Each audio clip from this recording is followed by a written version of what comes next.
Hey everybody, welcome back to the Pixelists podcast, the podcast about all the nerdy things we love and enjoy. I'm Will, that's Blake. Today we're talking about some Critical Role. Yeah, dude, and what great timing. Yeah. We've powered through the most recent ep, and we're ready to talk about it. And if you're a first-time viewer, we talk about all things nerdy that we enjoy, everything pixel-related, I guess. And this is our D&D safe haven, I guess. That's right. So our bread and butter at this point. Yeah, the good Critical Role vibes. This is where we live. So yeah, and this is like a Pixelist record, like quickest time between two episodes. This is less than 24 hours ago we recorded last week. I feel like, oh yeah, good point. I was gonna say, I thought you were saying it's the fastest we've recorded since an episode ended. But I remember there was a time that one of us went out of town and we had to do the same thing where it was like up all night watching and then recording. But you're right. I think you're right. It's the smallest gap between our previous episode, which we published yesterday, because you're going out of the country. Yeah. So you're going out of town. And so if you guys who like to watch us, you get a double whammy. And then you aren't going to see us for a long time. Yeah, unfortunately. But maybe I should do like a solo video or something. Yeah. Like, I don't know. I'm here for it. But on stuff. At least the good news is, well, good news / bad news, but there's no Critical Role next week, so there isn't going to be any issues where we would have to, you know, do something weird. But so, yeah. You come back and there's like 50 new videos. Just you replace me. There's just somebody new. Looks very similar to you. It's like, wait. But yeah, it's kind of like it's like on TV shows where they like bring in like a new character. It's like the same character but recast, and it's just like, you know, it's just odd because you're like, it's not the same person, but like everyone in the show acts like it is. Right. We're gonna do that pretty much. Like Don Cheadle replacing Terrence Howard as in Iron Man or whatever. But it's gonna start to get weird because the other co-host is gonna be like, Blake, you're so cool. Just like him, just like affirming me constantly. It's like, did you pay him to come on the show? So yeah, be on the lookout for that potentially. Yeah. But yeah, going out of town, and since we did just put out last week's episode a day ago, like just mere hours before the newest Critical Role episode aired last night, I know maybe a lot of you didn't get a chance to check that. So just to rehash a couple quick announcements really quick. One being that, you know, going to be out of town, but there's not a Critical Role episode anyway, so not a big deal.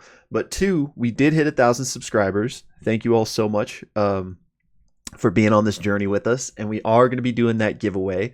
But we're probably going to get all those details ironed out once I get back. So look for that announcement here in a couple weeks. And Blake so graciously added to this giveaway a year subscription to Dropout TV, so you can get caught up on all your Dimension 20. Don't hold me to that. I mean, we'll edit that out. I'm just kidding.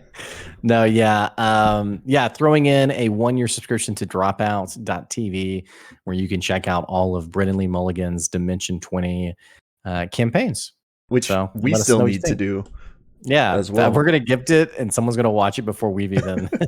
Seen any of it. This probably isn't the time or place, but I wonder if you can download and watch that stuff offline. Because if you can, I might do that for my plane trip. You should get that going, bro. Yeah, well, but then actually, I wouldn't want to watch multiple episodes because we would want to like talk about each one, probably, right? Probably, yeah. How long is the flight? It's only like 6 hours, which I thought it was going to be longer. All right. They gonna serve you a meal? I don't know. I don't know if I've ever had a meal on a plane. Do they still do that? Dude, when I flew to Korea, oh my gosh. I was actually just describing the meal to someone else who also flew like international, and they were like, it was the best meal I've ever had. And I was like, me too. Really? But then I told for real. And then I told my other friend though who flew to Korea, and he was like, you must have been drunk because it was terrible. Well, like literally, it was like this rice and chicken goulash that was just like hot and tasty with like a hot butter roll. It was just so good. Really? Yeah. And then like I got a cookie, like a warm cookie for a dessert. Were you like in first class? I was in coach. So I always heard that like your taste buds at a higher elevation, like I don't know what I'm talking about, so this might be all false, but they change. So that's why I thought like food on planes tasted worse. But that's very interesting. I mean, I may have been under the influence of a Xanax at the time, also. But here's what I will say: Like is never just went to Korea, just yeah. sitting in a dark room.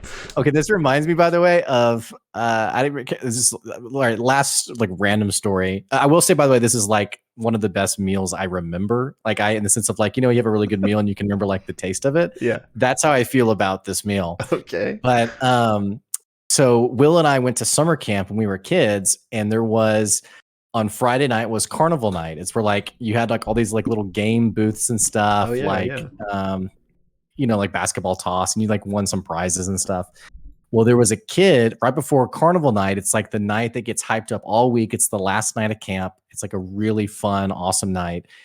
Well, right before carnival night is rest time, which is like where like the kids, like they're from like age 8 to like maybe 15. But rest time is like a downtime where like the younger kids get a nap before you go do the carnival night. But there was a counselor who got everyone up from the rest time to go to carnival night and didn't wake up one of his kids. And the kid slept through the whole thing. Oh no. But then he tried to convince the kid that he had been there. It was like, just because he realized how much trouble he was going to be. This is like an 11 or 12-year-old kid. And he was like, come on, man, you don't remember? Like we did a shaving cream hairdo and like pie in the face. And the kid was like, gaslighting him. Yeah. He's like, well, if you don't remember, you didn't appreciate it. So anyway. Oh, man. So I think I went to Korea. That's the whole point of that story. Okay, yeah. Well, I'll report back if we have a meal. Maybe since it's a long flight, maybe I can join you on this culinary adventure. This is an important detail. We got to hear back from you if this meal was delicious. Now that I've oversold it so highly. All right. All that to say, I guess let's dive into the episode. And for you guys who maybe you're watching for the first time, we'd like to do a brief recap as best we can. It's usually about 15 to 20 minutes long, where we kind of go over all the details from the episode that jumped out to us, all the important notes that happened. And then at the end of that 15 to 20 minutes, we'll dive into our reactions. And so we do cut out that recap as a separate video. So if you're watching just that right now, in the link below in the comments or the description, is a link to the whole episode's discussion. But having said that, Will, do you want to start us out today? Yes, sir. And, quick disclaimer, it wasn't like a long episode, but especially this first half was long for a first half, and it was jam-packed. So I'm going to try to go through this as quickly as possible, but you guys know how it goes. I think it was a 4-hour episode, and the break happened at 3 hours. Yeah. So good luck. Thanks. Okay, so this was episode 31 of Campaign 3 of Critical Role, and we don't have the title yet since we're recording this so early. But we pick up with Imogen having just seen the city on Ruidus through the telescope, and she's basically like exiting the telescope. And Ira asks, what did you see? And she lies, and she doesn't tell him about the city. She just mentions the lattice grid that she saw. Ira then takes a look himself, and you basically can like see him like being excited. So F.C.G casts detect thoughts on him and senses like this deep curiosity with the surface thoughts, and then tries to dive deeper, but is pushed back by these mental defenses that we know the Nightmare King to have when Imogen tried this earlier in the campaign. And F.C.G actually takes 7 psychic damage. They then ask Ira like, okay, what now? And he says, man, there's more to Ruidus than even I realized. He then goes back into the telescope and begins shifting it kind of all over the place, looking for something, finally landing somewhere, but not Ruidus. And he goes, there, I must watch their faces as they fail. And the party's like, wait, what? Like, whose faces? What are you talking about? And Imogen actually steps up, but she is blocked by this invisible wall. And they're like, hey, what's going on? Who do you want to watch fail? The Unseelie Court? And Ira says, they and their allies. And they're like, who are their allies? And Ira reveals a man named Ludinus as well as Odahan. Orm is aware of this name and reveals it to be the leader of the Cerberus Assembly. And at this point, Fern's like, well, I want to take a look too. Like, I'm the one that brought you this weave lens. And she steps up and is also blocked by this invisible wall.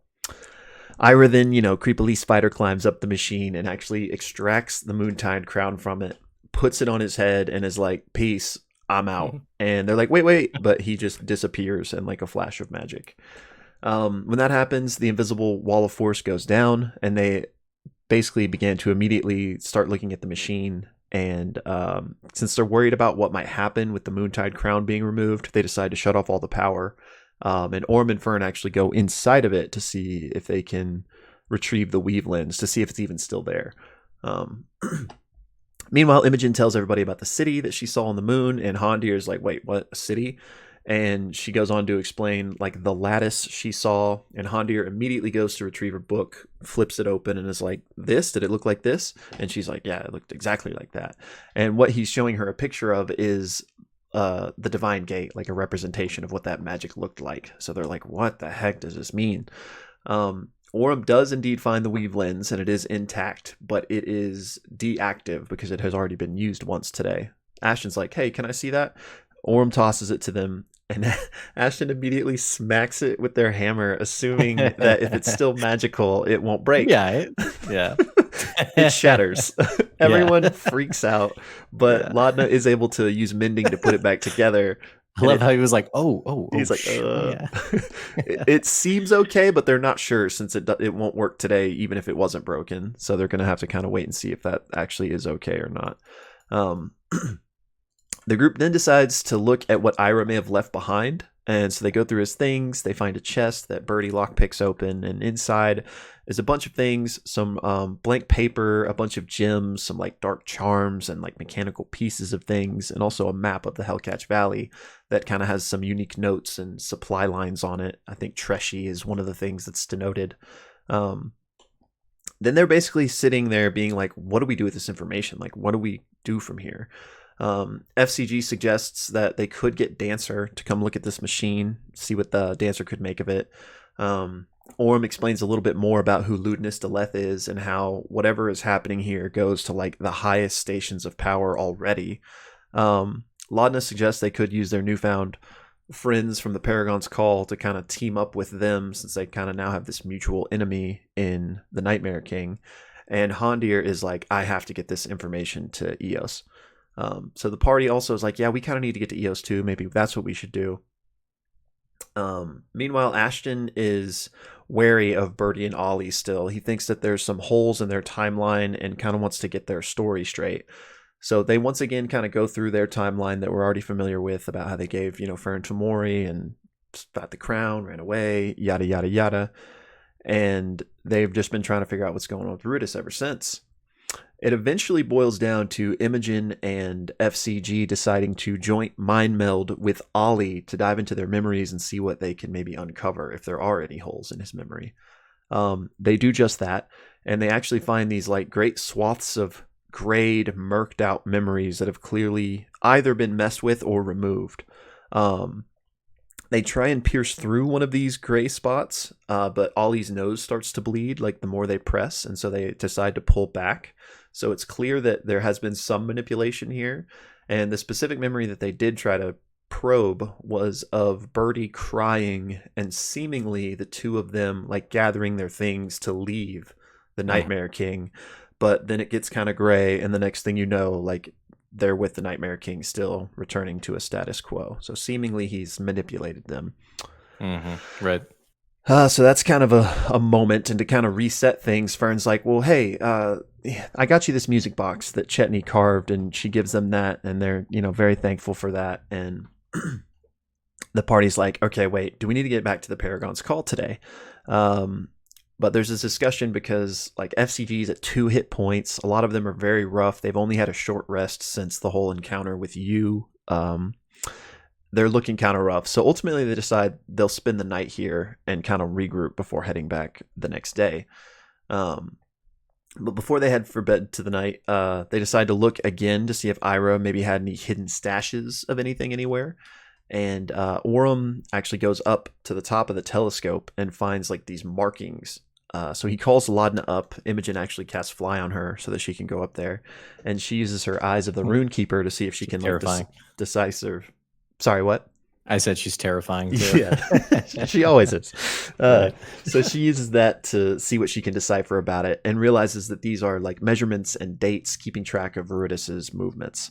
The word curiosity is also written on a single stone, and it seems to line up with the telescope pointing in the like east northeastern directions. They kind of try to figure out what that might mean, but don't really land anywhere conclusive. So as they wind down, there's basically just a handful of conversations that happen. First, Imogen pulls Fern aside and asks her how she feels about everything with her parents, and it's okay if you're angry. And F.C.G. almost immediately joins and is like, "Is there therapy going on here? Like, let me get in on this." And Fern's just saying like, "Yeah, you know what? I am mad at them." And F.C.G. is like, "We used to talk to a doll to release our anger. It's like good to vent." Chetney like swings in. He's like, "Somebody say doll," and he hands him like a doll he'd handcrafted. And so she kind of vents, says that she is mad at her parents and kind of has these bad thoughts, and they're like, that's normal. And Imogen's like, "You know what? I kind of have some parental issues too. Like my mom's still alive." And FCG's like, "Yeah, me too. Like I have these issues with Dancer." And so everyone's having their parental issues, and they kind of feel slightly better after venting, but Fern decides to go pull her parents aside after this conversation, and she tells them herself that she's angry, and they understand, and they don't expect her forgiveness. They just, hope they have a chance to make it up to her. Orem then takes Imogen aside and basically kind of says, "You're a natural leader. We need you. I'm here for you if you need to vent, if you need to lean on me. Like, I've got you." But he says, "I have a favor to ask." And he asks her to look into his mind, detect his thoughts, and as she does, he imagines the voice of the Tempest, Keyleth. He's like, "Now that you know what she looks like, could you please send her a message for me?"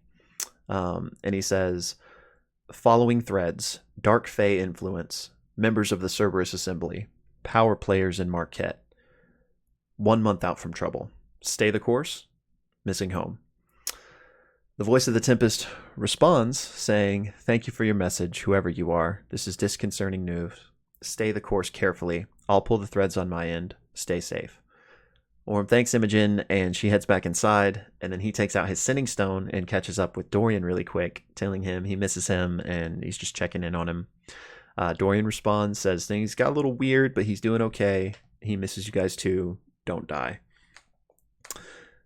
Meanwhile, back inside, Ashton has gotten a little bit drunk, and he actually pulls that helmet out from the museum heist and kind of sits down on the floor and just stares at it as he's drinking until he falls asleep.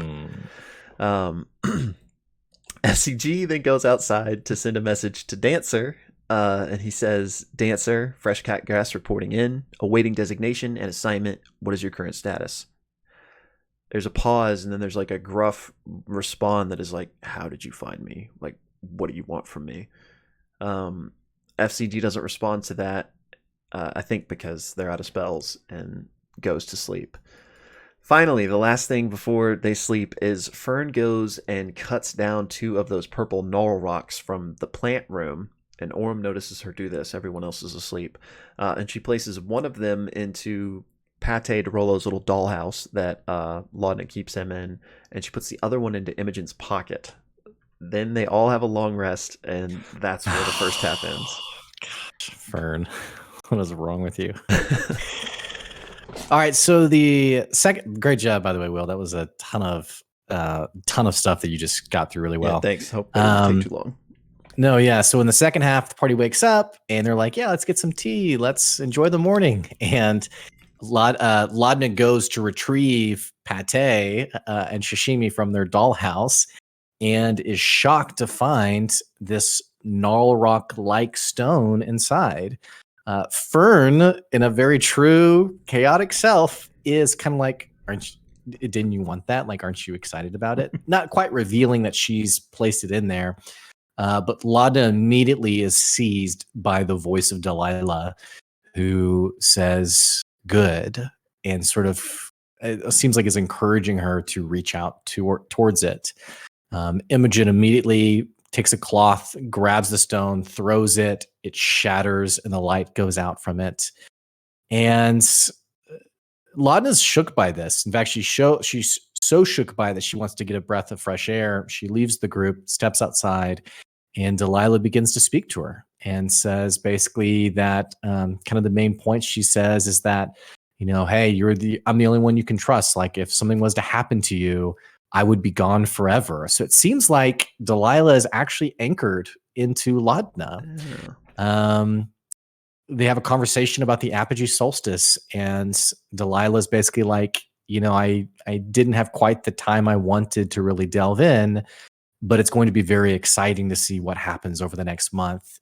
And pretty much cautions Laudna to stay careful, but if there's an opportunity, maybe she should dig in. Maybe she should indulge in the things that are happening, kind of making us wonder what Delilah has up her sleeve. Other than that, she comes back in, kind of shakes it off, and let's have our tea. Meanwhile, F.C.G is like, hey, I got a long rest. Let me reach back out to Dancer. So he reports back in. He says, Dancer, it's me, Fresh Cut Grass. Hey, I'm worried about you. Where are you? Like, can you tell me what's going on? And there's that same pause. Dancer in that same gruff voice responds and says, leave me alone. I barely got away. You know what you did. I hope I never see you again. And then there's like this static.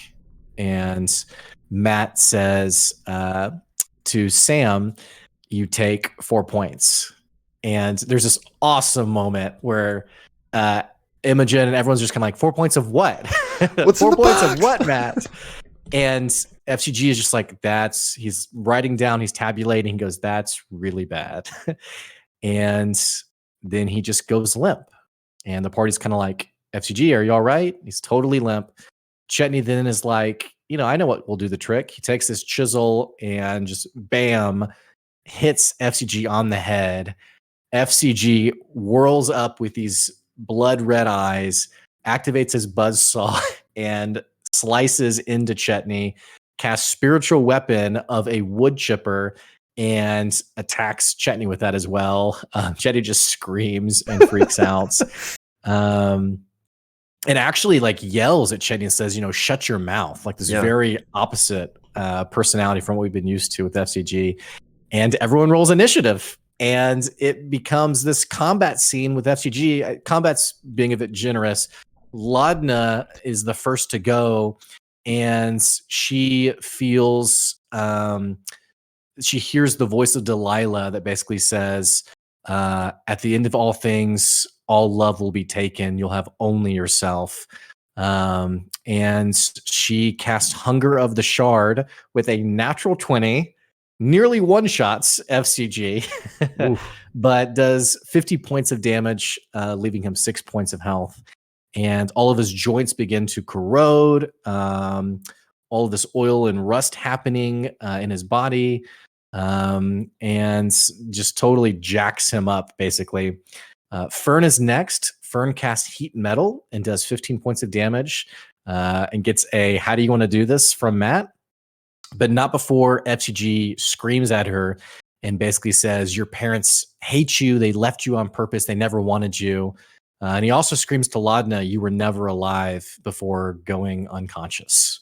And everyone's like, what just freaking happened? They actually tie him up. They lift him. He's dangling upside down. And they end up healing him to wake him back up. So he wakes back up and F.C.G's dangling there and he's kind of like, hey, smiley day, everybody, what's going on? And they're like, what do you remember just happened? And he's like, oh, we just woke up, we were having tea, and doesn't have the memory at all of what happened. The party Imogen actually dives into his memories to try to see like what exactly did happen. And through this process realizes that the one-eyed monster that's been referenced a multitude of times, along with Ashton rolling a natural 20 on this, there's a connection there where they remember that F.C.G and finding him after the battle had an ocular unit that was damaged. He had only one eye, heavily implying that F.C.G seems to be the monster that killed the entirety of Dancer's troop.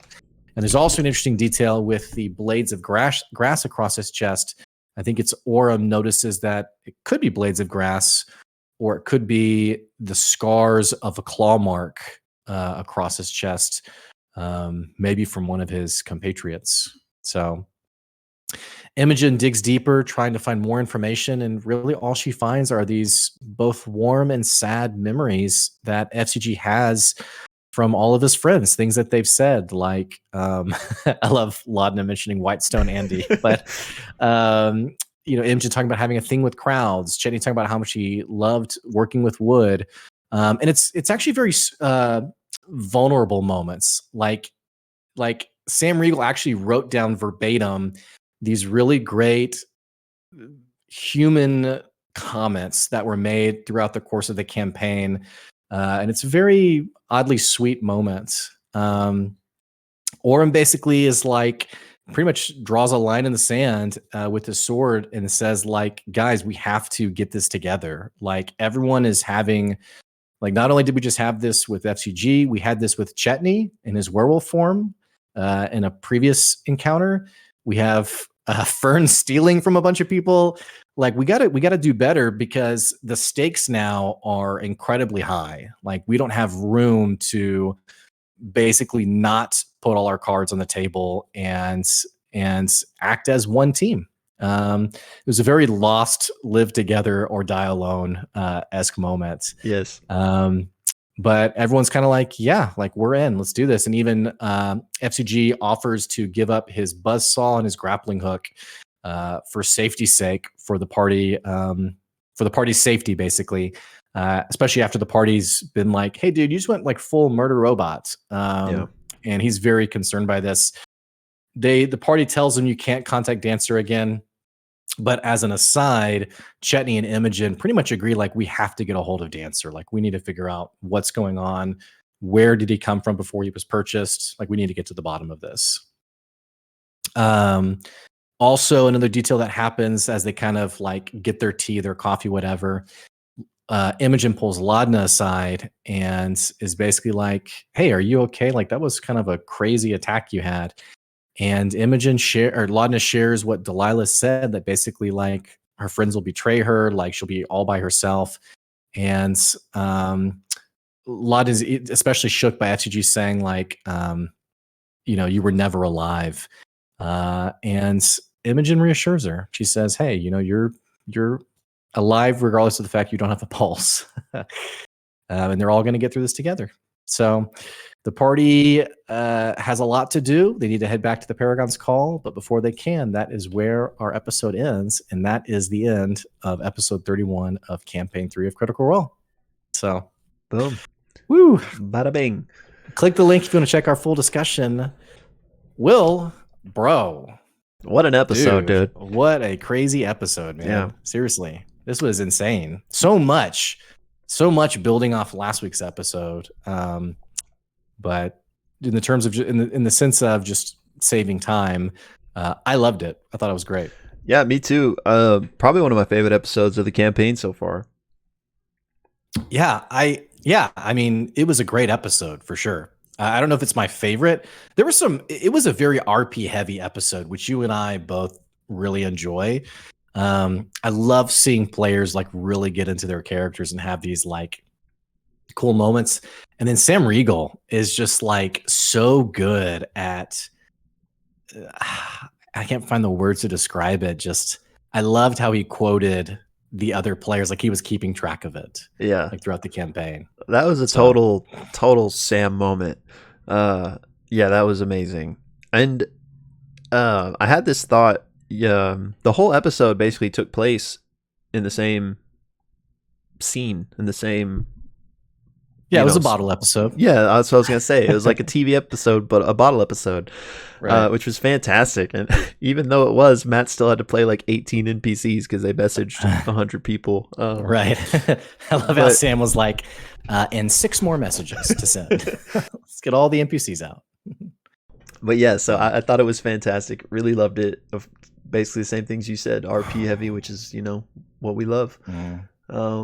So yeah, and, it's good for me that they're taking a week off, but sucks having to wait 2 weeks for the next one. Right. It's kind of like, also like, man, the stakes keep getting higher with each episode. And they're late now officially to reporting to the Paragon's Call. I'm really interested to see like what happens next episode, like how these things start to piece together. Um, not only, I mean, it's kind of like the whole like the enemy of my enemy is my friend. Yeah. And so, like, the Nightmare King has stolen the Moontide crown. I love the revelation that he wasn't it implied that he was the original like designer of the Unseelie Court's Hmm. equipment, Yeah. basically, or device. Love that detail. But yeah, now they have an in with his enemy. Right. So I'm curious to see how this all plays out.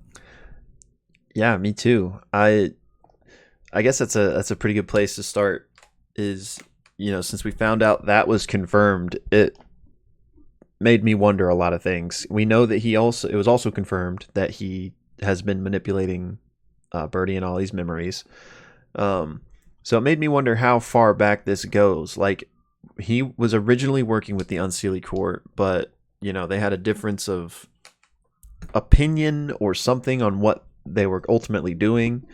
So I wondered, could he have pulled the strings to manipulate them to steal it in the first place? I think so. Yeah. I think we said as much in our previous episode. I Yeah. think that makes sense. Yeah. I mean, Travis Willingham, I would go ahead and say he's 2 for 2 in the sense of he was pointing out how casual their story was of like, yeah, we found the machine and thought, let's steal it. And they're like, well, like, you just stole it and started Yeah. building a new one. And you're like, yeah, I mean, so I think that makes sense to me that they were manipulated. The Nightmare King, just picking up on the theme of curiosity, the number of times that the word curious or curiosity is written. He even says himself, like, at first he thought it was kind of like an odd obsession with Ruidus, and then he began to wonder and kind of explore. So yeah, I envision him kind of digging deeper into this and seeing an opportunity to take advantage of his partners, the Unseelie Court, and yeah, manipulated Birdie and Ollie to get the crown. To steal it So and then like come find, like, because the way they present it is that they stole it and then came and found him. But to me, it right. seems like no, he pulled the strings somehow to get them to steal it in the first place, and then he could build his own way and do his own thing with it without the Unseelie and Ludinus and Odahan's intervention. Which, if that's true, makes me wonder if he also pulled the strings with the Morgan Fern deal to get his weave lens. Maybe that was also part of the plan. Because they kind of, this episode, got away from the idea that she was traded for that lens. Like, because they kind of probed that a little bit, and to me, it felt like the parents were like, "That's absolutely not what happened." But I'm wondering if that is what happened, and it's just Ira is the one that made the deal, or Yeah, I mean, I wouldn't say that they got away from it. I would say for me, it reaffirmed that through Ira's machinations that they traded Fern away, which I think we had said last episode that maybe Ira was the one who kind of facilitated the whole thing. Because I think there's even a moment in this episode where they were like, see, I think Laudna was asking, like, this seems like kind of interesting. Like, you did all this for the weave lens? Like, why? And I think Ollie says, oh, well, that was really Ira's. Ira really wanted that. So to me, it feels like Ira kind of orchestrated the trade, clearly is familiar with Morgan. But also, I still wouldn't rule out Morgan. Like, it sounds like Birdie was a caretaker of hers. Like, they had a former relationship. And so maybe it wasn't, like you said, fully this for that. Maybe it was kind of like, yeah, I'll look after Fern. And then I like the idea of being a grandma. I don't know. Yeah. So, but something on that though, I did really appreciate. I loved the detail that Ira's been modifying their memories, because for me, like we talked about this, it was like it's too casual. Like, something's off here. Yeah. And even Imogen says, like, hey, even though it hasn't been 100 years, I mean, 6 years, really, like, not seeing your child, like that's not okay. So I love that it feels like, I mean, we don't know what Birdie was crying about, but it feels like Ira kind of enslaved the two of them. Like, kind of, it feels like kept them manipulated enough to keep going. and not get back to Fern. I don't know. I mean, it's kind of sad, but Yeah, for sure. Really sad. And I like how when we first met the Nightmare King, I remember us talking a lot about some of the things he said in that. We couldn't remember this guy's name last time. I still don't remember because I never looked it up. But the guy. Windigoth, Oh no, that's his name. The the guy he was business talking to commissioner. in the Yeah, Moon Tower. One of the things yeah, he said was like, if you only knew like the machinations I have in play, like this is small fry to me. And I remember us talking about like, well, I wonder what he's talking about. Like, is that stuff for right. Treshy or is that his own things? But now with this Yeah, light, clearly I feel like it was his own things that he was setting up. Um, I just, I wonder what's his stake in this game, because he was working with the Unseelie and stuff, but he chose to like do his own thing away from them. So he's like, nah, you guys don't get it, or they didn't align for whatever reason, and so he's going to do it by himself. Is it just this morbid curiosity? Is it just wanting to watch the world burn potentially? Like, I wonder why he's so curious, because he reacted to the city. Presumably, he saw it when he looked after Imogen did, and he was like, "Oh, I didn't expect this." So it's not as if like he knew already what's happening with Ruidus and is just trying to make it happen. Like, seems like but he was finding it out as well.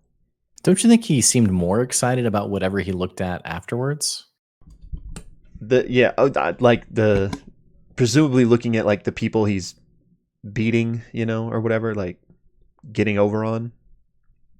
I mean, I don't know if he was like literally looking at them. I thought maybe he was looking at a new objective, and by getting there or accomplishing his goal, it would cause the failure of the Unseelie Court, the Paragon's Call, and the Cerberus Assembly.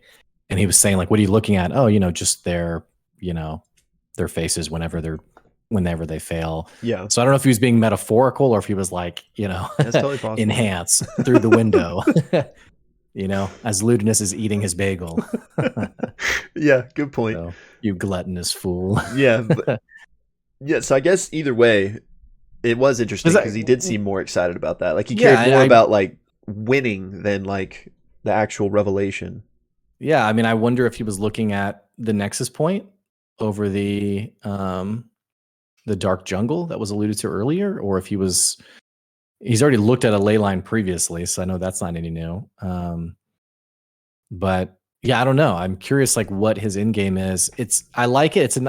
It's a nice tie-in for me in the sense of like the first time we saw him in the Moon Tower in Dressar, the mercenary side of it felt off to me. Like it didn't feel authentic, I guess, or it was kind of just, it was a miscommunication in my head, I guess. But now in hindsight, he's kind of playing both sides in the sense of he left the Unseelie Court, I'm going to take this crown and build my own machine. And then he's earning money from Treshy, who works with the Paragon's Call, presumably to get intel. I mean, he could earn money probably anywhere in Marquette, and yet he chose to partner with Armand Treshy. So that doesn't feel coincidental to me. That feels intentional. But then I'm also kind of confused because I'm like, do the Paragon's Call not communicate with the Unseelie Court beyond that meeting? Like, yeah, it seems wonder, like, yeah, it just seems like the Paragon's Call, like Otterheim would be like, oh yeah, we got great stuff happening in Dressar. We got this guy who's like a spidery, creepy dude. And then, I feel like the Unseelie Court would be like, okay, hang on a second. That sounds like Ira, but well, I don't know. He did make it. Well, he wasn't he didn't betray them in their eyes, like he even made mention of like, they forgot me, like they're focused on you. Ooh, good point. Yeah. So like, I think in their mind, they don't know that he, and maybe they'll know now, but at least up until this point, they haven't known that he's involved with the Callaways, is my understanding. It's an interesting thought. I don't know. It's not going to matter either way, but you know how Ratanish recognizes Ashton's mask at the ball? Right. Yeah. Because it's Ashton makes a mask that looks like Ira. Ratanish recognizes it, and it leads to their encounter. Ratanish being what we thought was the leader of the Paragon's Call. we thought the recognition was because Armand Tresci works with the Paragon's Call, and presumably Ratanish is in the know of this scheming person they've hired out, Right. Ira. It would be interesting if Armand was actually keeping that detail close to his chest, and Ratanish actually recognized Ira's mask from the encounter with the Unseelie Court, like where Adahan's troop and the Cerberus Assembly troop, the three groups that all met in the Feywild. Yeah. So I don't know. Yeah, but then again, we do know Paragon's Call was bringing people in to become werewolves, right? To get like bit or something. So, oh right, yeah. I guess they would know him through that. But anyway, all that to say, I just thought it'd be a nice like kind of double play if the recognition was actually from somewhere else. A little column A, a little column B, maybe. Yeah. So maybe a little column C. We just like keep adding columns. So I didn't mean to interrupt you, by the way. No, I don't even. Did you interrupt me? I don't even remember. I don't know. I just rambled so much. I just assumed I don't think you did. Must have interrupted. We were just flowing. But yeah. So to cycle back around, I guess I'm just curious what Ira, if it is just curiosity, like what's his end game that he's so motivated to do this, and what's his next move? You know, I thought it was very interesting that he spent potentially, we're not sure because the timeline's murky, potentially years building this machine, and uses it for a sum total of about 30 seconds before, all right, got what I needed, I'm out, you know? So what's his next move? And the fact that he left the Weavelins I thought was also interesting. I mean, clearly it seems like that Moonside Crown is, if not a vestige of Divergence, a very powerful artifact. So it's the more valuable of the two things to take, but still seems like the Weavelins maybe was worth grabbing. He leaves the Weavelins and leaves the telescope that they've spent years building. So like all he needed was to see that Divine Gate energy, like, and maybe he saw the city, but or all he needed was what he saw afterwards. Whatever he looked at afterwards. Yeah. I mean, it does seem like, oh, now you know there's a city there. Like, it doesn't feel punchy enough, I guess, to like warrant, all right, well, I'm good, guys. Let me say some like super evil sounding stuff and then deuces. You know, it's like, I don't know. And he's grateful to the party too. He's kind of like, you know, you've all played your part well, basically bringing me the Weavelins. Yeah, I don't know. I guess it could be the city. I think my money's on whatever it is that he looked at afterwards. Interesting. Which again, the Weavelins presumably allowed him to see something he couldn't see. So I don't know. I think it's the nexus point. I think he was able to see exactly where the Apogee Solstice is going to be its strongest, I guess. But I don't know. I don't either. You guys will have to let us know. Let us know in the comments like what you think's going on. Yeah. So yeah, go ahead. Sort of segueing, but kind of on the same train really quick before we completely depart here, is Ira's connection to Morgan. And we already briefly mentioned, is he the one that set up this Weavelins trade or whatever? So kind of on that same line, he clearly has a relationship, not a romantic relationship, because we got confirmation of that. That was explicitly asked, but he clearly has some form of acquaintance relationship with Morgan. Because we know he at the very least brokered some sort of Weavelins deal, right? Be it involving Fern or not. I just think it's interesting that Fern grew up hearing about this guy, but not like specifics, she says, more of like a boogeyman story. Like, oh yeah, Grandma Mori told me about the Nightmare King. So it's interesting that the Morgan would tell Fern stories about this person, but what in fact like knew and associated with him, but like didn't tell Fern stories like with that light, told him about like boogeyman light, which makes me wonder like, and this is like far realm stretching here, but like Morgan does seem to, you know, she's a hag, she's ultra powerful, probably shady in a lot of ways, but for whatever reason, Fern and Birdie both seem to like love her. So maybe does Morgan have like a soft spot for the Callaways? And was trying to warn Fern like in as obscure a way as she could without like broaching any type of like weird Feywild contracts of like she can't like explicitly tell Fern like the machinations that Ira is doing, Right. but in some way was trying to warn her. I just feel like, and maybe I'm just like Pepe Silva way looking too much into this, but I just thought it was interesting that Maury would like tell her Nightmare King stories, but not like tell her what Right. was actually going on. Yeah, and I guess a little bit of the gray area is if like Nightmare King stories is like kind of common folklore for kids, and it's like Yeah. Maury's kind of just telling stories while knowing like, you know, on the other side of her mouth, like talking out the other cheek, like who the Nightmare King really is. Yeah. But it's a fair point though. It's interesting to that there seems to be a relationship there. And also interesting that it's not a romantic relationship because you can kind of see like, you know, a divorced couple where one parent is telling stories about the other one to their kids. Yeah.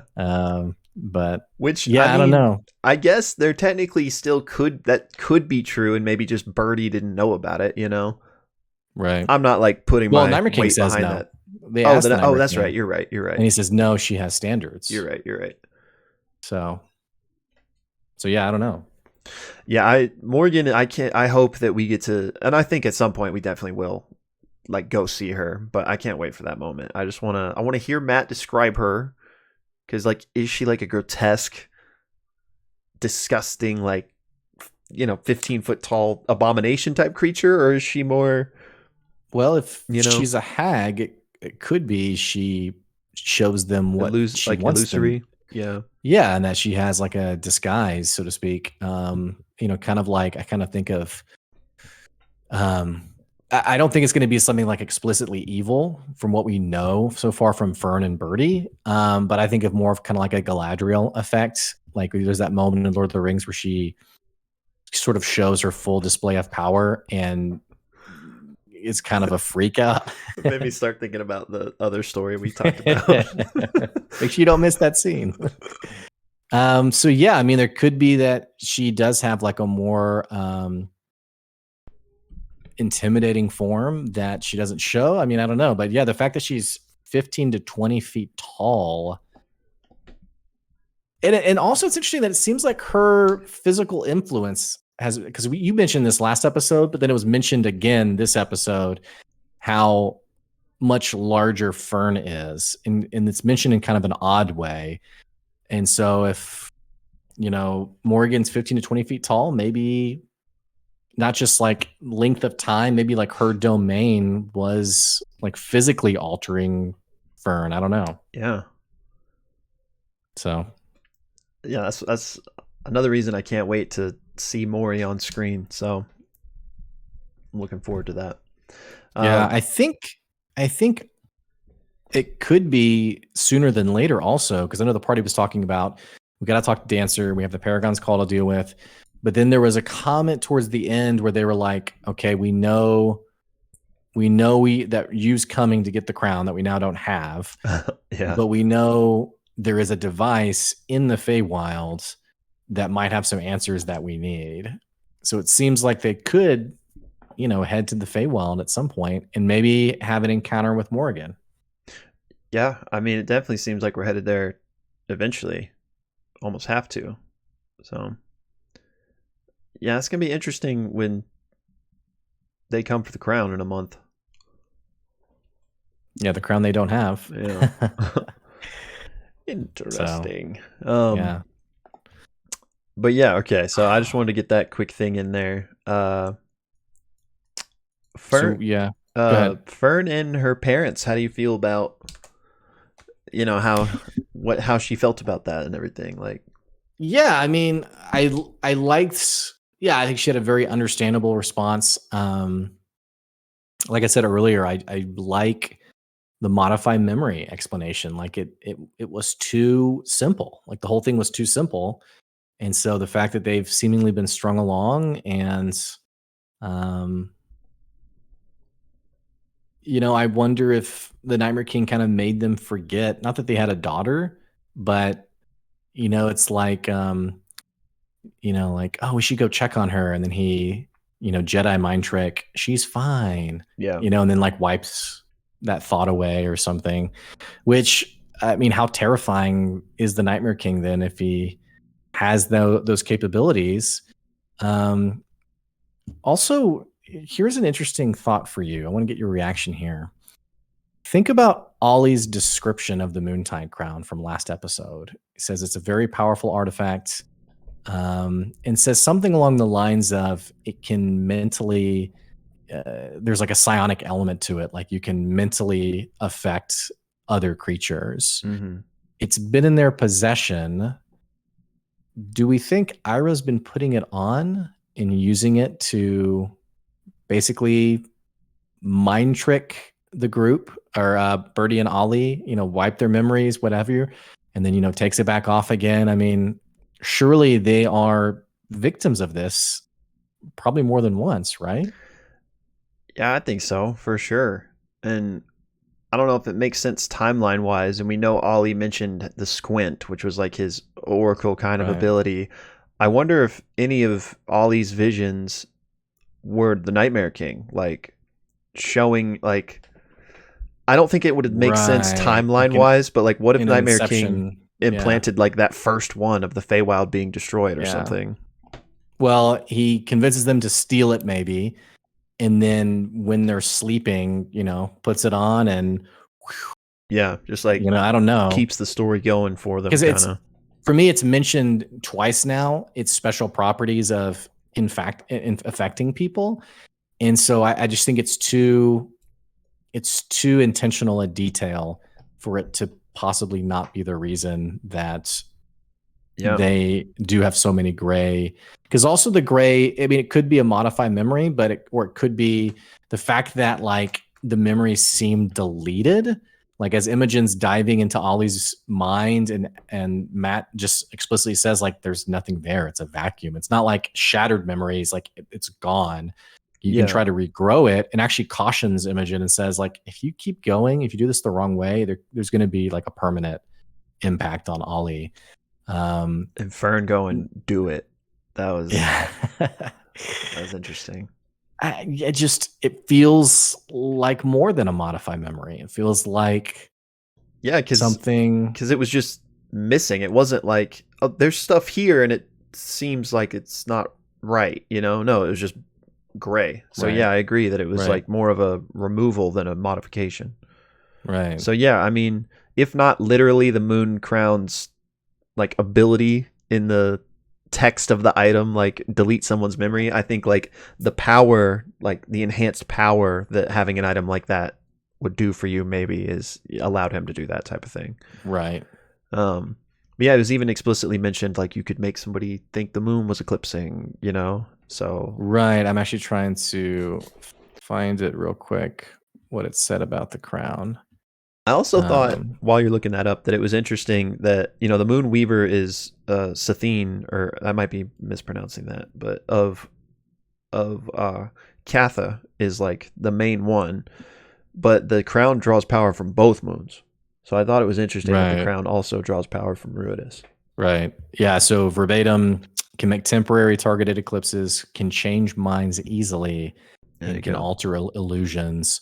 And I think that was in the same conversation that maybe Birdie had put it on at one point too, or something to that effect.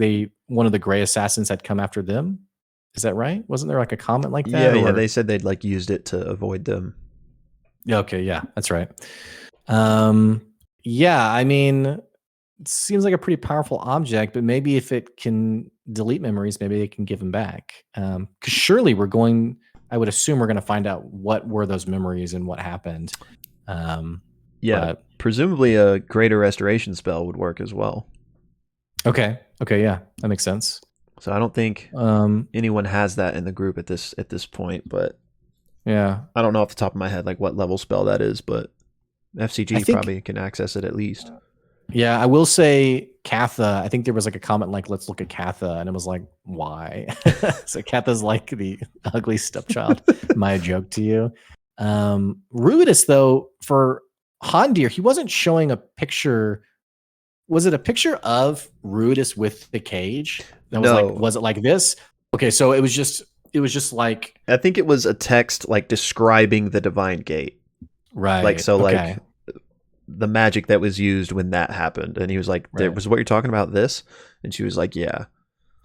So I don't think he had any inclination or that there's any texts talking about what was going on with Rhodas. So is this a prototype divine gate? My understanding from what we know from Call of the Netherdeep, which again says that the gods banded together to like banish this whatever Rudis is, to me, not that it's like necessarily a prototype that they were like testing or trying to figure out before they actually crafted the divine gate, but more of like this is what combined god energy magic looks like. So Yeah. and Okay. they're both, the divine gate and whatever happening here are both for the purpose of like locking away, so they're also similar in that respect.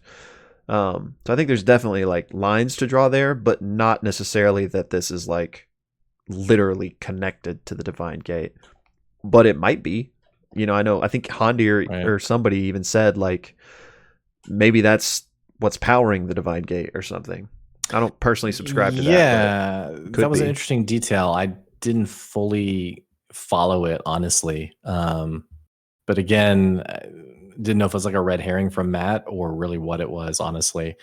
Because I mean, if it's a subtle clue, the implications of that would be pretty terrifying. If it's powering the divine gate, which is what's keeping all deities good and bad from ever entering Exandria again, Yeah. that'd be kind of a big deal. Yeah. So I don't know if I ascribe to that either. It seems localized to the two gods that seem to be banished on Ruidus, but I don't know. I guess we'll find out. I guess we'll find out in Eos, which seems to be Yeah. where they may eventually head also. Yeah. And real quick, I meant to say this last time, but everyone that keeps, I see a bunch of comments, and I'm being a hater, about how, oh, it's Avalier on Ruidus. It is not Avalier on Oh my Ruidus. gosh. I haven't seen that, but guys, you got to learn to let go. Avalier is gone. It is destroyed, and everyone is dead. So Not everyone. true. But yeah. True. So yeah, I mean, to me, I think Eos is where we're headed as well, with the only potential roadblock being if something happens with the Paragon's Call that sends them in another way first. But I'm assuming that they're going to nab Treshy and use that to hop on the airship and drop him off and then go to Eos. Go to Eos and presumably get a look at these texts and find out who the gods were. I mean, I think we're heading to a lore heavy episode, maybe around episode 65, 70, where they finally get to look at these texts and Matt does this. The music hits just right. And it is a heavy lore bomb of the two gods who were sealed away. Ooh. And Brennan Lee Mulligan comes in and pushes Fire. Matt out of his chair. Yeah. Fire. I hope that happens before episode 60, but I mean, who knows? Yeah, I mean, so much has happened just in 30 episodes in terms of like thinking about where we've started. And I think even Marisha says something to that effect of like, man, episode 30, that's like when things just really go crazy. So I do want to ask you, we need to get, speaking of like her referencing former campaigns, we need to get like a lore dump on the Dwendalian Empire and the Cerberus Assembly. Never watched campaign 2. You gave me a little bit of a clue in, but when lewdness was mentioned, I thought lewdness was an adjective. I thought he was saying like, yeah, lewdness. No, that's and I was his like, name. does that mean, is that like a, ludicrous speed, or I didn't know what it was. But then Orem, he's like, I knew it, and like slammed his fist, and then chat went crazy and people were like spamming lewdness, like, oh my gosh. And I thought, clearly people are in the know in a way that I'm not. So is there any more to add to this? Like you mentioned the Cerberus Assembly, hierarchy of mages. They kind of have like their hand in the pot in the sense of they're sort of pulling the strings of leadership in Wildemount. Is that accurate? Is there like a religious, is this like medieval Catholic Church vibes, or like, is there a religious deity associated with them, or? No, there's not really a religious thing with it. It's more of like a, I don't even know what you would compare it to, like a corrupt FBI or something. They're not really investigative. But Yeah, so in okay. campaign 2, it mostly took place in Wildmount, which is a continent. And Right. like they're basically, there's more than 2 factions in Wildmount, but if you allow me to simplify and boil it down here, there's like the human empire, the Dwendalian empire, and more of like um the not the not evil races, but more of like goblins and drow and those types of more typically viewed as evil races, the Jorhassian Empire, and they were basically at war. Again, without getting into spoilers, Okay. but so for the Dwendalian Empire, the Cerberus Assembly works for them, like the human empire, and they are just like these powerful archmages that work for the king technically, but they're all kind of out for themselves, at least from the exposure we've had to them. And Ludinus is the leader. There was one member of the Cerberus Assembly in particular that was a pretty big villain of Campaign 2. It was not Ludinus himself, Hmm. but this person is above, Ludinus is above that person. So I don't know if we've had like explicit, like multiple, like, oh, this is a really bad guy, but the implication is that he is a bad guy. And is the implication, you said that they report to the Dwendalian Empire? Is the implication that they actually, like, from the shadows, like, secretly actually run everything? Kind of. They're Okay. definitely like major power players. Yeah. Um, Who watches the Watchmen? right. Yeah. So that's I their just say vibe. savvy lines and just assume that it works.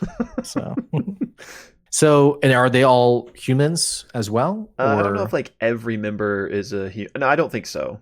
And I say okay, human empire, I probably shouldn't have described it that way, but it's more of like the in terms of traditional typical races? D&D fantasy, Yeah. like yeah. Okay. Um Okay. Here's a quick line about it. The mages of the Cerberus Assembly are I was just say involved. I just didn't know if you were like implying that the Dwendalian Empire was like super racist or not. Well, they probably are It's a bunch of old white in humans. some respects. You're like, Uh, but they're involved in virtually all aspects of governance, including spying and the Volstrucker, which are like kind of these like ultra assassins in a way. Um, Protecting it against foreign invasions. They supervise the Solstice Academy and these other things, foreign relations, and importantly, the discovery of powerful artifacts from the Age of Arcanum. So these are all powerful mages that are obsessed with ah, powerful things, which probably that's explains why Ludinus is interested in Rhodus. yeah, that's where I misappropriated the detail of the Cobalt Soul. Oh, okay, yeah, That detail is what I was pulling on was, gotcha. yeah, they were obsessed with like old artifacts. Something else you said, they have assassins. Yeah.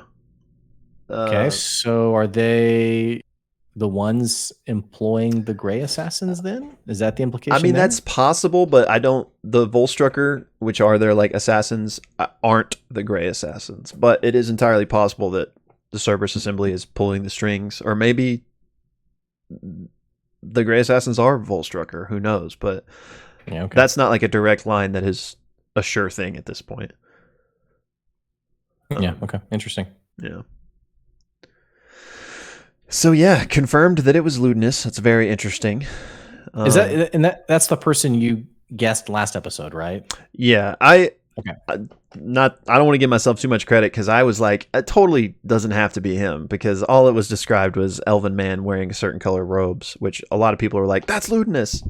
And I was like, it doesn't necessarily mean it's Ludinus. So I'm not giving myself credit for calling that one. Yeah, okay. Uh, Okay. but yeah.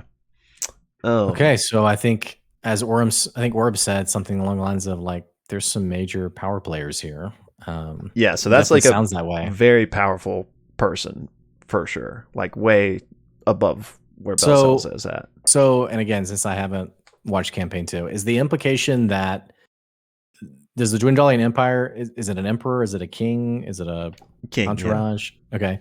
So is the implication that the king is involved in all of this, or is it more that the Cerberus Assembly, while they do these big, elements of political intrigue to protect the empire, like they are on the side heavily invested in this kind of project? I mean, like It's what's the probably takeaway? it's probably Ludinus acting on his own. Okay. Like, I Gotcha. doubt that he's following orders right now, but for all the king might be looped in to some extent, but I would assume that corrupt, powerful person is just serving their own interests in this Yeah. moment. Okay. Okay. Yeah. Wow. Um, yeah. So the very again, we were kind of talking about how this is going to play out because this does seem like potentially end of campaign type of stuff with whatever's going on with Ruidus and especially Ludinus. Like they're not ready to go against somebody like that right now. So I think we're maybe just getting pieces of things now, and like I doubt there's going to be any type of encounter with him anytime soon. Yeah. Yeah. I mean, it's funny for me. I almost wonder if we've talked. Just if you'll indulge me, who the big bad is of this campaign? Could be a Ludinus. Could be. It's funny because back when we first met Ira, I was like, probably not the big bad. I don't know. The fact that he keeps popping up and is sort of continually solidifying himself as a bad dude. I think my money might be on Ira, old Ira. I don't know. Thoughts? I think he absolutely is going to be a bad. Mhm. I think and this is kind of a semantics discussion, but I think the big bad is going to be whatever's on Ruidus. And Oh maybe, yeah, I kind of forgot about that. but like, Sorry, that was my that was my Game of Thrones, D&D moment of oh yeah, the big moon. I forgot about that thing. but All right, that's fair. But to your credit, like it could end up being something where like the power is siphoned. Like maybe Ira Yeah. utilizes that power and he needs to be stopped. It And could be a very Final Fantasy-esque thing. I mean, these guys are gamers, so they appreciate gamer content. yeah, It could be very Final Fantasy-esque in that Ira keeps popping up. He's the final encounter, but then as they defeat Ira, then you have a new final boss that you're like, who's this person again? And so maybe, you know, um, uh, Farquanian, the god of something, pops yeah. out of Rudis, and they're like, I know who you are, One Wing but I feel like Angel I should fight starts you. playing. Yeah. So anyway, Yeah, I mean totally. Or, and I think you'll like this segue here. What if the big bad is none other than fresh cut grass? Mm, I don't actually think he's the big bag, but I was okay. just segueing into. It's good. I give you points for the segue. Thanks. It's totally nonsense, though. Yeah, man. I love. Here's the deal, guys. We don't like to toot our own horn, but we had a lot of wrong guesses about F.C.G. But somewhere in there was the guess that he was a murder robot who murdered all of his friends. And I think I verbatim said in a previous episode, we need to hire someone who can pull up this stuff for our TikTok.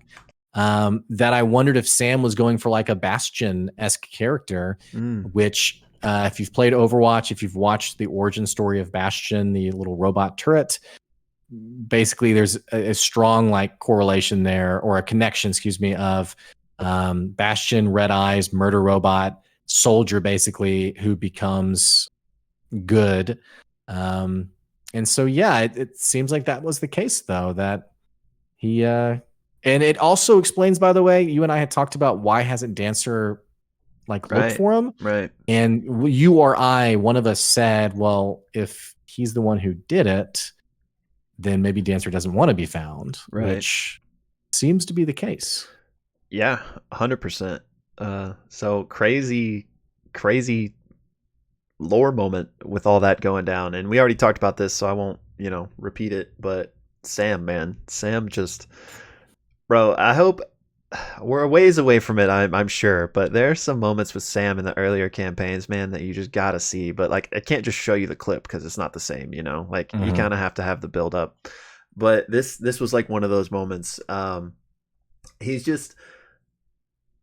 He comes off as, and it depends, just Sam, not as FCG necessarily, but just Sam is very like a jokester, very class clown in a way, and so he can often come off as somebody who maybe isn't able to isn't necessarily paying attention or isn't really Yeah. going deep, but he like always is. And so he'll come hit you Yeah. with these moments and they're just like that much more impactful because of the misdirect.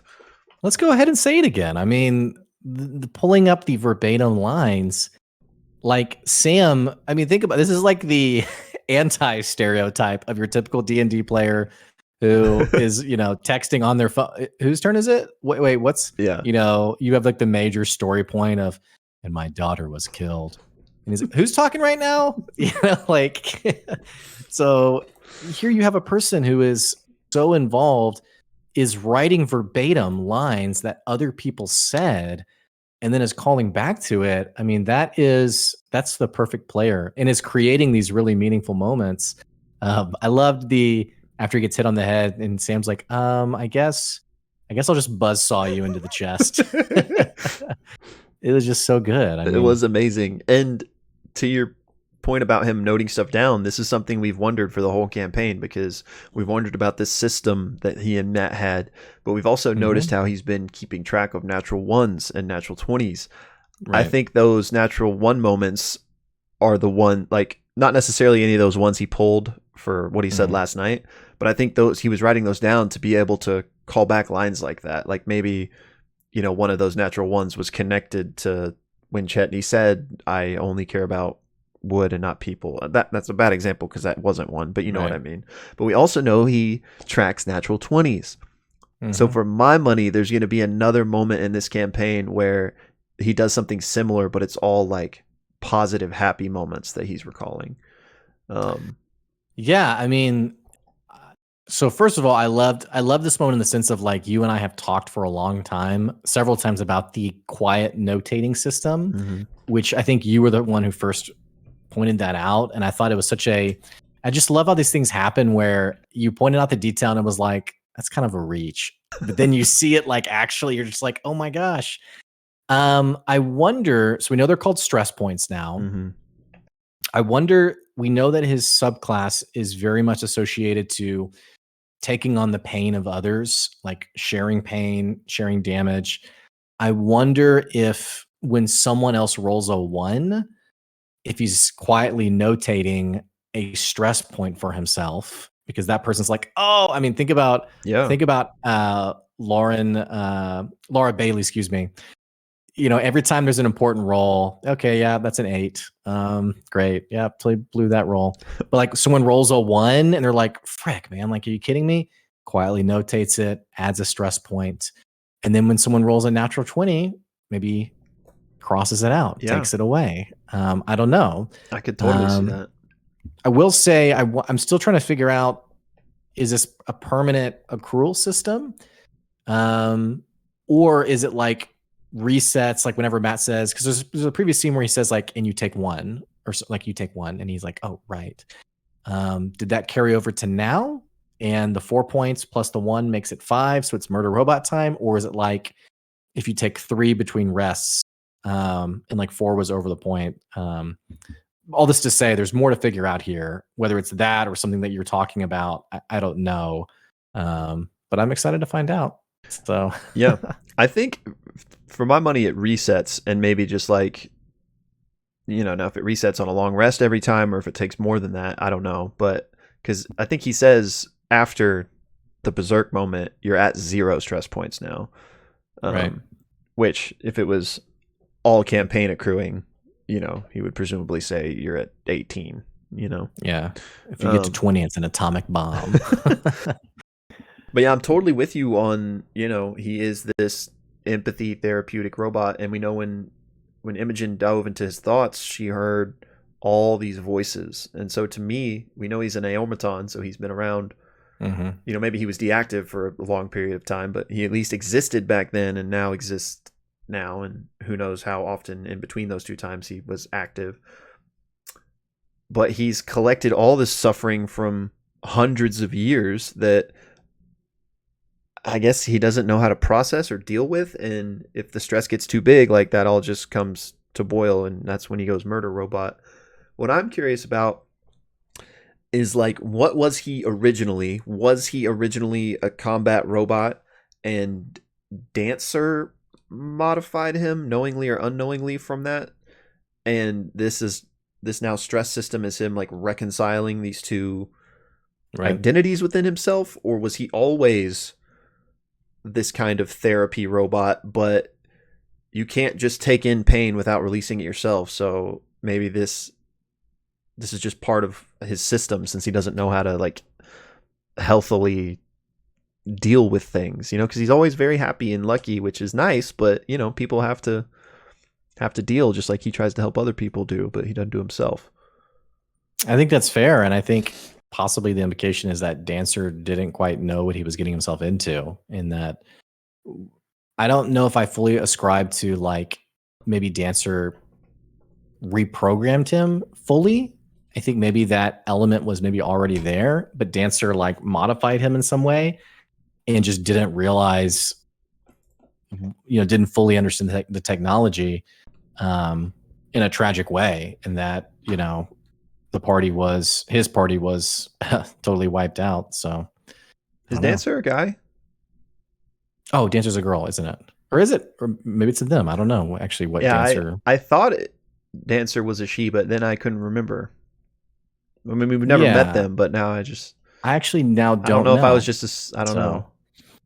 I think But Dancer's a she. I Okay. think, now that I think about it. Okay. Because I'm thinking about that former relationship in Bossaros, and I think with Esper. I think Dancer. Yeah, maybe. But I think Dancer was referred to as a she. Okay. So. But yeah, so like, what I'm curious about is, it is a she. I just looked it up.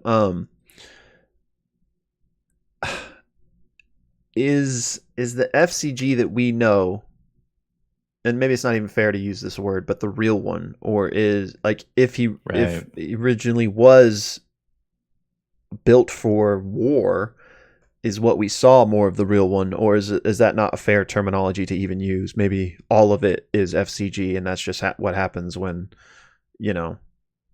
things come to a boil. But because it's like Dancer found F.C.G, and maybe he was unoperational and she fixed him, and that's how he is in his current state, and that is how he always was, or maybe I don't know. That's what I'm trying to piece together, because it would be kind of sad if the F.C.G we've come to know across 30 episodes like did a Devexian, which we've talked about this briefly, but in campaign 2 there was an automaton that had one personality, and then when he got fixed it was completely different, which a lot of things seem to be lining up that way. So, but surely he's not like that. Rage version is not like his true form, but maybe it's more close to what his true form is. I like the theory that maybe like the trauma became so much that he like broke and became a murder robot. However, going back into the lore, we know that Aor, as in opposition of Avalier and some of the other flying cities, was utilizing technology to prepare for war. And we also know during the Calamity that they actually had like developed some kind of like god-killing weapon of some kind or something. And I think there was even like a moment in Calamity where in the Calamity, there's like a reference to like sort of like a ceasefire to like take out Aor or something to that effect, or maybe it was like a primary target. I don't want to butcher it. I don't remember. So to me, I think it is a little bit of both, and that maybe F.C.G is F.C.G also developed to be a weapon of war. I don't know. I don't think Murder Robot is him, and like this is the modified version. I think because I think like where does that go long term? It's like, well, if we fix you, then you're going to go away, which could be a cool story point. I don't know, but which I don't know. Maybe both are F.C.G, because like I was just kind of saying, like he always is very happy-go-lucky, but that's not really like realistic, like maybe there are two sides to him that need to be like reconciled and not the two extremes. But yeah, that'd certainly be interesting to see what happens there. All right. Well, anything else you want to mention? Let me just check my notes really quick. Uh, one thing that's not like a discussion topic, but speaking of like thoughtful players that take notes, I loved that. I don't know if you noticed or not, but when the F.C.G reveal was like when that moment was going on, Travis like showed Marisha something he'd written down, and I'm Yeah. pretty sure it was like probably a note he took a long time ago that was like F.C.G murder robot or something. Yeah. Yeah. He Yeah. seemed very like satisfied when that reveal happened. So As just he was being buzzsawed. yeah, so just another point on him being Yeah. the eyes of Avalier this campaign. Oh Um, yeah.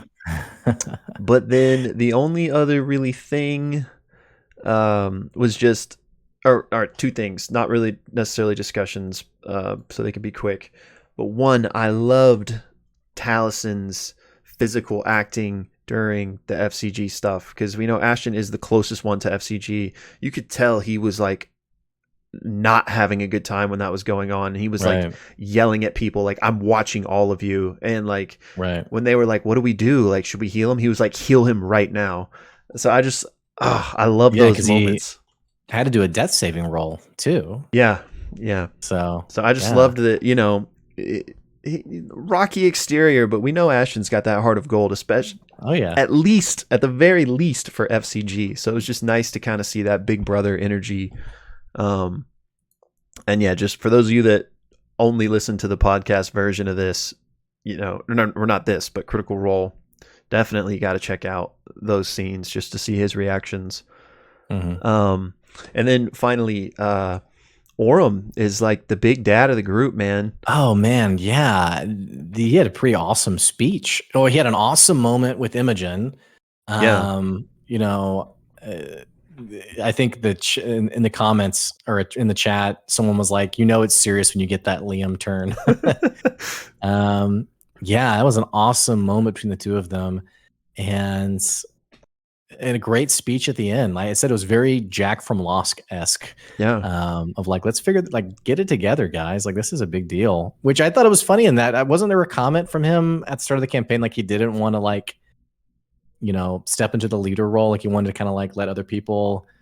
I just thought like, see, sometimes you can't turn it off. Yeah. You got to you see the moment, you got to just jump in. But He made that comment about EXU, oh about yeah, like wanting right. to kind of let the other Oh people. hey, I want to Yeah. ask you though, just a quick detail. Wasn't there a comment he made where they were talking about parents where he said like, my parents are great, by the way. Yeah.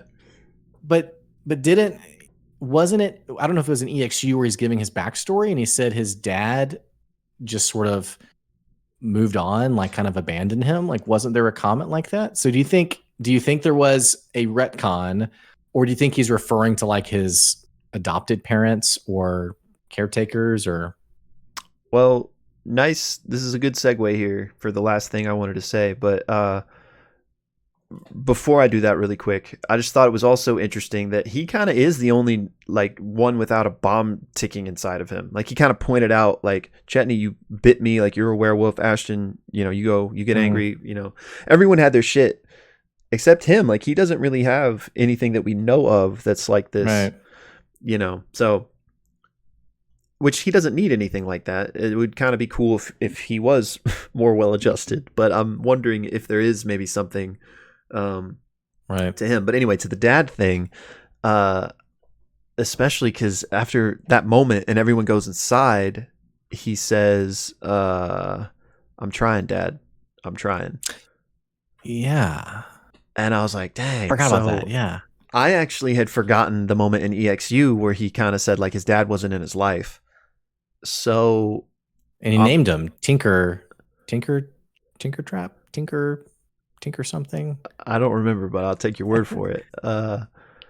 So I wonder if either it is a retcon, but if it's not a retcon, surely he's not in that moment talking to his dad that abandoned them. So I wonder if he's maybe like, if it is an adopted dad situation, or if it's maybe Derek, who is Will's dad, his late husband's dad. Like maybe they were kind of his adoptive family, because he spoke highly of the mom and the sisters before. So I don't know. I just liked it though, because it was like, he's trying to be like the good guy, like trying to Tarantel. was Was that his dad's name. his Last real name. dad?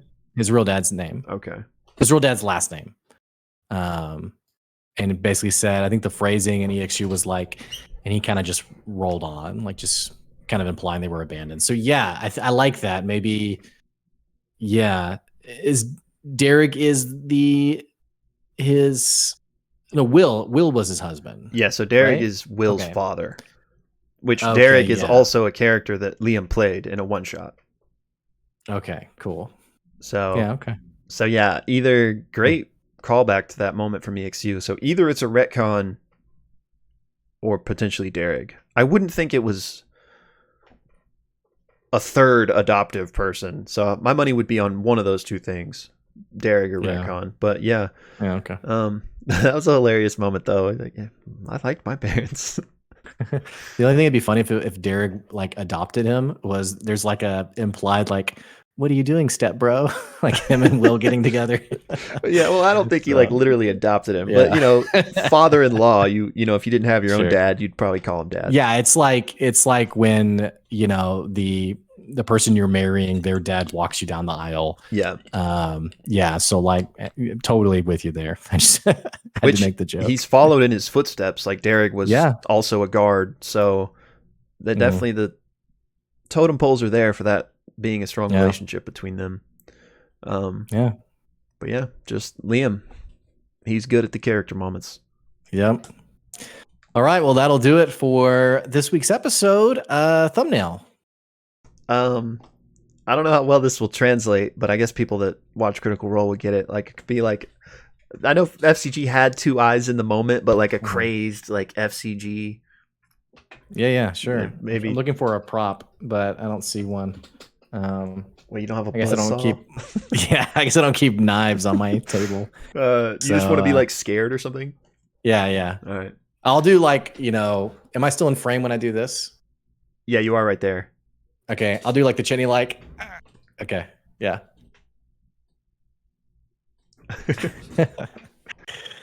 Cool. Alrighty. Well, we will see you guys in a couple of weeks. Don't forget, we'll have a giveaway. We'll roll out the giveaway as soon as Will comes back from his vacay. Will, safe travels, my friend. Thank you. I'm gonna miss you, dude. If I do any solo content, you'll have like WhatsApp, like your phone and stuff. Yeah, I'll at least have service like at some points. Okay, cool. I'll keep you in the loop if I decide to do something. But yeah, I might do like D&D. I shouldn't say anything because knowing us, just like don't we say might it do that. And then just put it out if it happens. Yeah. Okay, we won't say anything, but keep a lookout. So and don't forget, follow us on Twitter at the Pixelists, on TikTok at Pixelists. That's it, actually. Okay, cool. That's all I got. We'll see you later, guys. Alrighty, y'all. Have a good one.